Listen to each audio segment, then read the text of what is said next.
So I will be reading from my collection of flash fiction published by Richard. I don't know if I'm going to live up to all that. I didn't really start out thinking I was going to write flash fiction. It's called Widow Fantasies, published by Gordon Hill as well. Shout out to Gordon Hill, they're amazing. Taking a chance on a very weird little book that stemmed from me fantasizing about planning my husband's funeral. Because living in heteronormative relationships as a woman is hell. So, yeah. But I'm not going to read the title poem Widow Fantasies. Again, you can grab the book if you want to.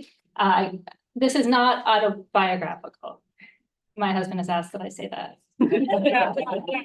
all the time. And I'm not reading the book or the story. My daughter's here. I'm not reading the story about my husband coming home and stinking up the bathroom every day after work. So that's not about him coming home and stinking up the bathroom. This is a story called Purple Bears, and it's one of my favorite stories to read. Probably because it's about my babies, but it's not about my babies because this is not autobiographical. Can you see it, baby? Your safe place? In the woods, behind the house, where the cedar trees lean towards each other and make the big tent. The boy nods. His bedside lamp glows visceral pink. Good, the mother says. Now picture you're there. The child nods again. The nod is small, obscured by his soft, worn quilt, which is pulled up to his ears, and his position. Curled onto one side, shoulders roll in. Am I alone? The boy asks quietly. Do you want me? Yes, please. He puts his thumb in his mouth.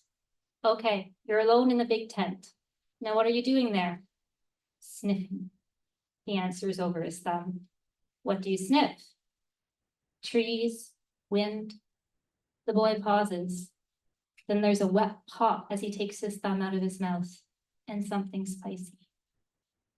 He's losing his lisp, but buried underneath the quilt and blankets, the mother knows his elbows are still wrapped in layers of baby fat, like a succulent, precious scrub. The boy breathes deep, and the air filling his lungs pushes against his ribs. He shudders, eyes squeezing shut. The blood in his mother's ears begins to pulse. Her eyes fill red. She lifts a hand to caress his hurt, but stops, her hand hovering.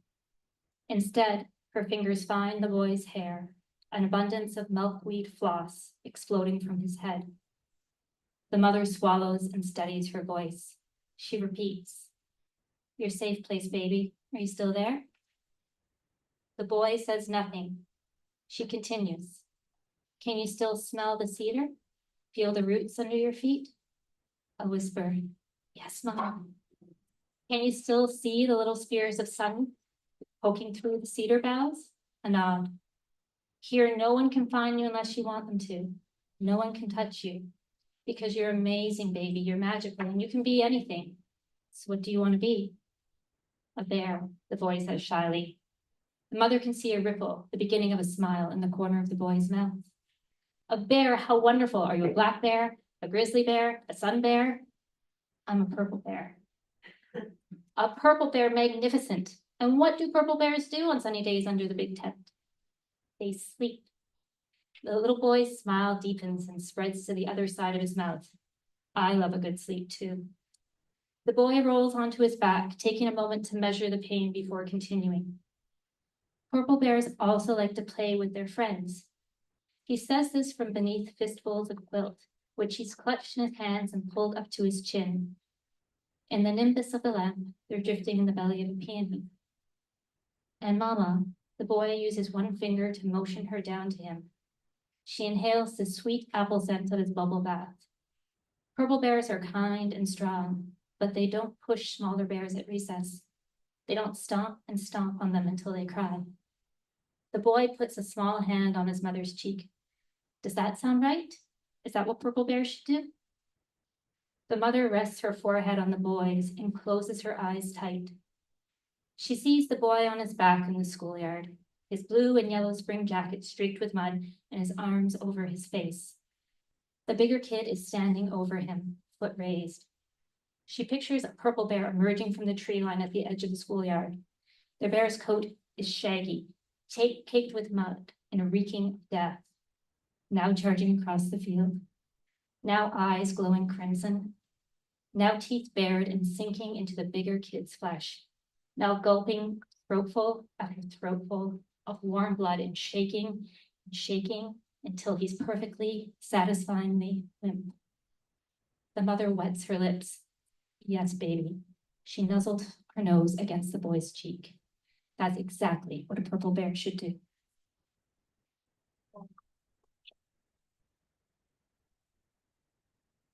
Because we can't actually kill people who bully our children, even if we want to.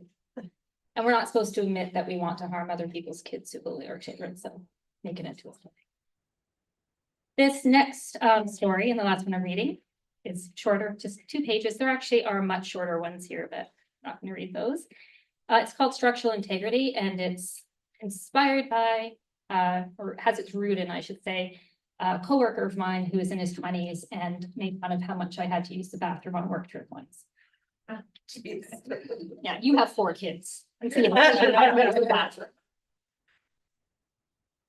They're standing in the sugared aura of a candy apple stall when Cam starts pulling her towards the spinning strawberry ride. It's just a little further, he tugs. Come on, Helen, we can make out in the very wink, wink. And the kid is irresistible when he looks at her like that, like a guy who masturbated for the first time in his uncle's garage to a pinup of Cindy Crawford. You know, wholesome. And not a kid at all, Helen reminds herself. He's 23. Cam tugs at Helen again. Usually she'd be into the pretense of this struggle, but she has to pee. Has had to since they arrived over an hour ago. At the livestock exhibition, watching the pigs release warm piss in their mucky pens was agony. But on their first date, Cam teased her about how many times she left to use the bathroom. Worse than my mom, he said, and grinned so broad Helen thought his face would break. She doesn't know how old he thinks she is. But he likes her legs, says they look more amazing in person than in her profile pictures. So she wore shorts today, baby pink shorts, a lollipop red tee, and big black sunnies. Cam tugs her hand, but she doesn't budge. He steps closer. I promise you'll like it, he whispers, and the heat of his breath on her neck makes her feel like she's going to explode. Her bladder is going to explode. She contracts her pelvic floor and breathes out through her lips, slowly. Last year, Helen's doctor said the reason she has to pee so often is because of decreasing estrogen levels, a perimenopause symptom. Declining estrogen causes the structures around the pelvic organs to weaken. Weak pelvic structures, Helen blurted out. I've never even had kids. Not carrying children isn't going to spare you all the inconveniences of living in a female body, the doctor explained. Just some. Cam tightens his grip and starts walking backwards, pulling Helen to the ride. Oh, no, no, no, no, Helen pleads, but Cam's face-breaking grin is back, and she knows he thinks this is a game. That's what boys his age play, games. This is what girls his age do, dig their heels into the dirt and swat at the boys with their vegan leather shoulder bags. Helen swats. Helen tries to pull back, her flip-flop feet sliding in the dirt. Over Cam's shoulder, she notices the strawberry ride is running. The fat, glossy fruit glistens juicy red, the seeds bright yellow, and the riders 2 or 3 or 4 per berry whip by, faces blurred elation. And the ride doesn't just spin. It goes up and down in small, steep waves. No, Helen's voice is paper cut thin now, and she pulls harder. Cam's laughing. The people around them are laughing too. The meth-toothed man running the ride, the 2 preteen girls by the ticket booth, arms full of cheap Midway stuffies, a young woman crouching down beside a toddler, pointing at the swing carousel, tilting and twirling to a tinkling song of Daisy Bell. I can always toss you over my shoulder. Helen's eyes fly back to Cam, and she can feel it, her bladder slamming into bone and bursting like a water balloon. No, she shrieks, yanking her hand out of Cam's and stumbling before she steadies herself. Cam's smile stays fixed for the moment it takes him to register Helen's heaving breaths, her wild and widening eyes, the dark blotch spreading across the crotch of her shorts and piss running down her leg. Thank you.